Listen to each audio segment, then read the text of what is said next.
SE versus S9 speed test. That video's coming up right now. Let's go.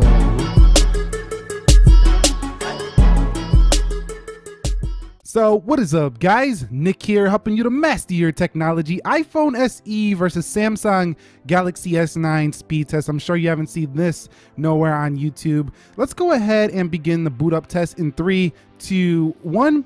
And see which one can get there first. Now this video comes based on the request of quite a few subscribers, and a lot of people have been saying that, you know, they've broke their phone and stuff and they picked up an SE and they're holding off for a next iteration of a Galaxy. So people kind of go to this phone when they do break a phone or something because it's a good cheap phone backup, the iPhone SE. And you can see the Samsung should be ahead, and it is, but not too much ahead of the SE. They're about 2 seconds for being 2 years newer there. So the boot up goes to the Samsung easily. And if you're wondering how I got that little slit for the, you know, SIM card tray, that's from an iPhone 5. Okay, so if you're upgrading from an SE to an S9, your fingerprint will come from the front to the rear, and you can see it's right there. And this fingerprint is actually faster, so let's demonstrate this here. So when you hit the fingerprint on the S9, it goes right in. You can't bypass the lock button on the SE to actually get in. So what you have to do is you have to power this thing up first, and then you can get in. But even when you're on the lock screen, you're still slower than that of an S9. So the S9 all around is much faster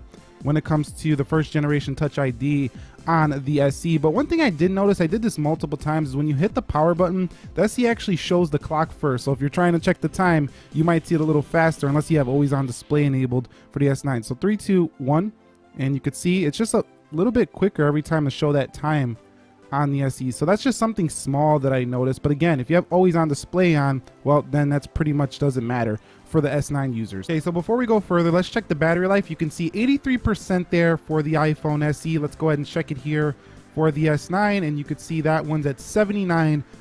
So keep that in mind. 80% here, 83% on the SE, and 79% on the S9.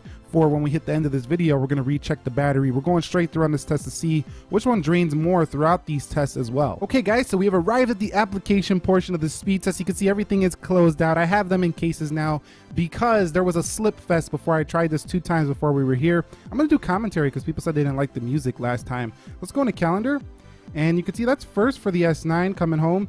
Let's go into the clock, and you can see first on the S9. Let's go into the calculator. And first again on the S9 slightly. Let's go into App Store, Play Store. That's the Galaxy S9 coming home. Let's go into Instagram. And that is the Galaxy S9 again. Let's go into Twitter. And we have a win there for the Galaxy S9. Let's go into the weather application. And we slipped again here, even with a case on it. Let's go into weather. And you can see that's the iPhone SE. The Samsung weather is always slower than the iPhone series. Let's go into the Amazon. So if you like to check your weather fast, you might like the iPhone, but the OK Google thing is pretty nice for the Galaxy S9. Let's go into eBay, and you can see you're shopping first again on the right. Let's go into Appy Geek, and you can see Appy Geek opens first there on the left. Got a little noti right here, a little notification, but still it was first on the left. Let's go into Snapchat. Snapchat, ooh, that was close. You're gonna have to call that one for me down below. YouTube, and YouTube opens first on the right. Let's go into Subway Surfers. And wow, the SE just not playing around today. Not playing around for the small boy. Let's go into the Pac-Man. And Pac-Man game again. What is going on, S9? 4 gigs of RAM, twice that of the SE. What are you doing?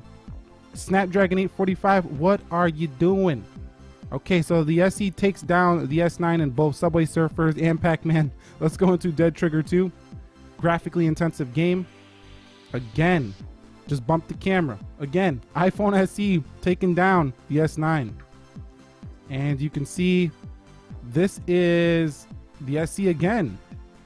And we're still waiting, and now you're playing the... This is disappointing for a flagship from 2018 being taken down in the gaming department from a 2016 model. Let's go into Geekbench, and you can see Geekbench maybe slightly to the SC, I think slightly there. Let's go into Internet.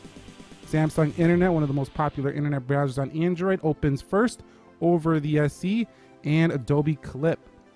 And Adobe Premiere Clip on the right over the SE. So it looked like the Galaxy S9 was faster in most of your single core applications, but the SE is still shining in the gaming department And let's go ahead and run them backwards now just to see if there's any reloads on either. Multitasking, you could see internet.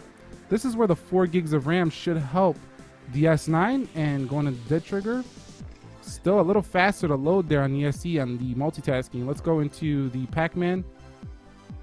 Again, I'm going to call that to the SE. What about the Subway Surfers? You can see they both held that one there. YouTube, they both held that one there. We're looking for reloads here. And that was a little slow on the animation there for the S9. Pi Geek, Appy Geek, about the same. eBay, about the same. Amazon. Looks like the SE has a faster animation when loading up these things. You can see the weather actually holds in the background for the SE where you have to keep reloading it on the Samsung. What about Twitter? And you can see that animation speed for that multitasking is just spot on for the iPhone. So you've seen right there a slight reload for the S9 App Store, Play Store, and calculator. Now do keep in mind the S9 is on 1x animations. Let's go into clock and SE holding it again, and calendar and SE again. So the SE with the 11.3.1, the latest update that's on this phone, still a very fast phone here, even though they're going to update it to an even faster version in the SE2. Now I want to see if those games were actually a fluke, because you know that was kind of weird to see that the SE was winning basically every gaming round there. So I close out the applications. Let's do this gaming round one more time, and you could see, is it a fluke? No, it's not. The SE again. The SE said, shut up, Nick. Okay, let's go to Pac-Man right now, and let's see what happens. Okay. So the SE's not playing around today. Let's go into Dead Trigger 2. And you could see, again, this is disappointing, Samsung. If you see in this video, Samsung, get it together. Okay, guys, so let's just quickly run a video render here. I did, shoot the same video on both of these devices of my dog really quickly here. And we're just going to render it out and save the video just to see which one does it faster. Now, usually, sometimes on Android, it takes a while. So if it does take too long on the Android device, I am just going to skip through it, like speed through this video real quick. So we're just going to save the gallery here, 1080p. And this one's going to go 1080p as well, 3, 2, 1. And see which one can save the video first. So it looks like the SE is ahead here again over the Galaxy S9, disappointing me once again. But I do know that the iOS version seems to render it a little bit faster. But this is the software that I use on the day-to-day. So this is a real-world experience for me, because I actually use Adobe Clip to render out video on a phone. This is my go-to for the mobile devices. If I'm not on an iPhone, I do use iMovie over there. But if I'm on an Android, I definitely go here. So this is pretty bad for the Galaxy S9 losing to the SE on this application. So Adobe developers, you got to get this one together. But I think that it's just kind of crazy how this phone is beating up on the Galaxy S9 in some areas. And you could see, I'm just going to cancel it out because it's taking too long. But you can see that the iPhone SE was faster in the video render test. All right, guys, so you can see the Geekbench scores are in 2478 single core iPhone SE, 2305, 4466, 7762. So in the benchmarks, the SE basically is being matched to the Galaxy S9, a little bit of a higher score there. This might be higher, it's just a little bit hot now because we're running these tests. But the multi-core crushing win for the S9, and technically the S9 should be a faster phone, but you can just see the optimizations and the software updates keeping the SE running fluid here means that this phone is still very fast, and you can get about 5 of these for the price of one S9. Now there's no way at all that I'm recommending an SE over S9. It's definitely not the better phone in my opinion, but still you can't deny its power. It's pretty fast. So let's take a look at the battery life. Remember, 83% on the SE. It dropped 10% throughout this comparison, so that's a 10% drain. The Galaxy S9 went from 79 to 72, so a 7% drain, so about a 3% difference, which could be a big difference throughout the day. So definitely the iPhone SE draining more battery here than the Galaxy S9. Basically it, the iPhone SE versus the Galaxy S9. What does this test tell you? Well, it tells you that at least these applications that we tested here in this video were quicker in a lot of areas on the SE, but single core mostly goes to the S9. Most of the regular apps open first there. The S9 booted up first. It had a faster fingerprint scanner.